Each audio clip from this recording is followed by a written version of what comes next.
Brainy Buzzy presents 6 Sure Ways to Build a High Self-Esteem. Building high self-esteem isn't like building muscles. There are no exercises or specific routines to get you started. You don't necessarily need to read more books or know more, though this can help. Instead, what you need is a better understanding of who you are and what you are capable of as a full-fledged human being. You are a powerful creature. The President of the United States and a top celebrity in Hollywood has just the same potential as you. But what sets them apart is that they built a mindset that made them able to harness their potential to the fullest. When you have your mind in the right place, it becomes natural to live in a flourishing manner. It's not rocket science. It's about understanding yourself and seeing life through the proper lens. That said, here are 6 things you can do to boost your self-esteem and confidence. Number 1. Take on the responsibility of meaningful living. There's something undeniably remarkable about responsibility. It transforms us. The thing is, every human being has the freedom to choose to behave in whatever way they see fit. But the downside of this freedom is that we often choose the path of least resistance, and it's no wonder why. And the price we pay for this, of course, is that we remain emotional infants. Why? It is not age that makes us grow, it's responsibility. Biological growth happens naturally, whether we like it or not. And it's irreversible. Emotional growth, on the other hand, has a price. It has to be deliberately chosen by those who are ready to handle the burden of transformation. What does this have to do with self-esteem? Here's the thing. The more responsibility you handle, the more meaningful your life will feel. In fact, without a burden of some sort, you cannot grow, and life doesn't have meaning. Number 2. Develop yourself. What does it mean to develop yourself? Look at it this way. Every human being has infinite potential. Meaning, there's a probability of you becoming just about anything. But as exciting as this may seem, it is a bad thing. Why? Well, everything means nothing. You, therefore, have to cut down your infinite potential into something tangible that you can actually work on. This is where self-improvement comes in. Self-improvement has to do with you discovering and building yourself in a deliberate and well-informed manner. It means that you look at your life as honestly as possible and pick out those things that need reshaping in your life. It means you stop sweeping dirt under the carpet. It means you stop doing the things you know you shouldn't do. It means you have an aim and a direction so that you don't dart around aimlessly and become angry, resentful, bitter, and depressed when you are 40. When you develop yourself, your worth will increase both in your own eyes and in the eyes of others.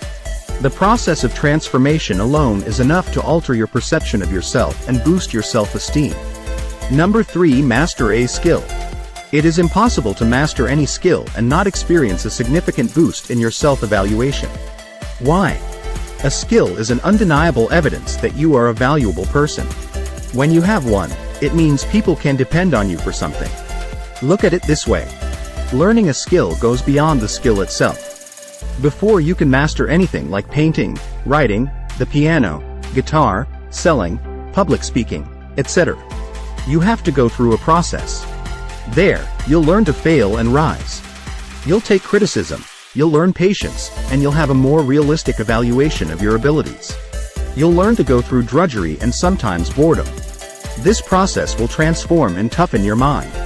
No one learns a difficult skill and comes out at the other end the same. Why?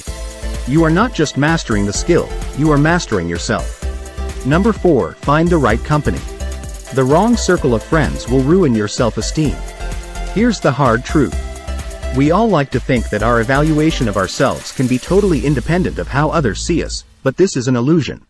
Of course, the effect can be very low in some people who have conquered their need for approval. To totally ignore what others think of you is impractical. We will always care to an extent, consciously or subconsciously, about what others think of us. Hence, the need to have the right company. You need to hang around sincere, honest, and, most importantly, secure friends. Why? When your friends are insecure, they are going to quickly exploit your weaknesses. They'll playfully give off comments that will poke holes in your self-evaluation. If you want to build your self-esteem, hang around people who will understand and empathize with you, especially in your bad days, not those who will use it against you.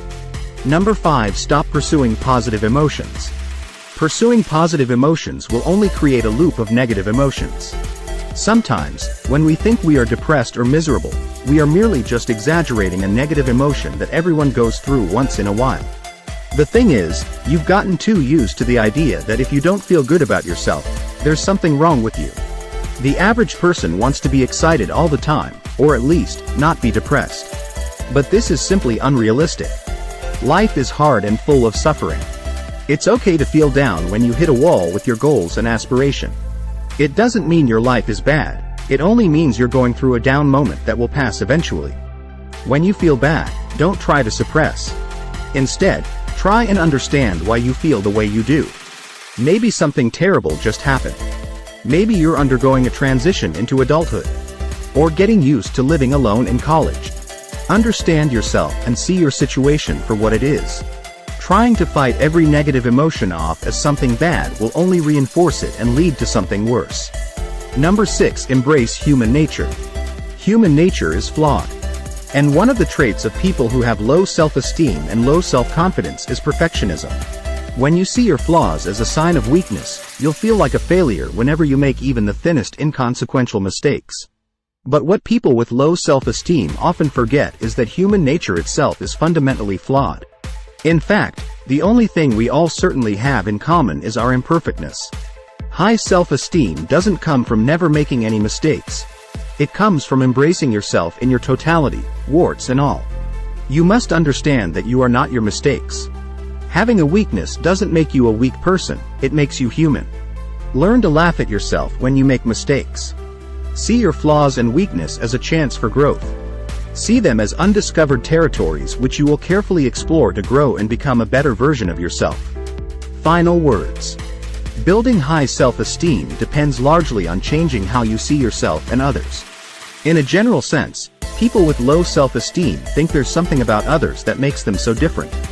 They think they are not good-looking or social enough. They measure themselves up against the most pleasant thing about others. And without knowing, they are comparing themselves to an image that doesn't exist. Therefore, if you want to build high self-esteem, learn to build a more positive evaluation of yourself. Understand that we are all humans and nothing really makes anyone above the other. We all have our weaknesses which we are ever so skilled as concealing from others. Therefore, be more trusting and loving of who you are. Be grateful for where you are right now, and support yourself to be the best version of yourself possible. If you enjoyed this video, hit the like button and make sure to subscribe. I really do appreciate your support.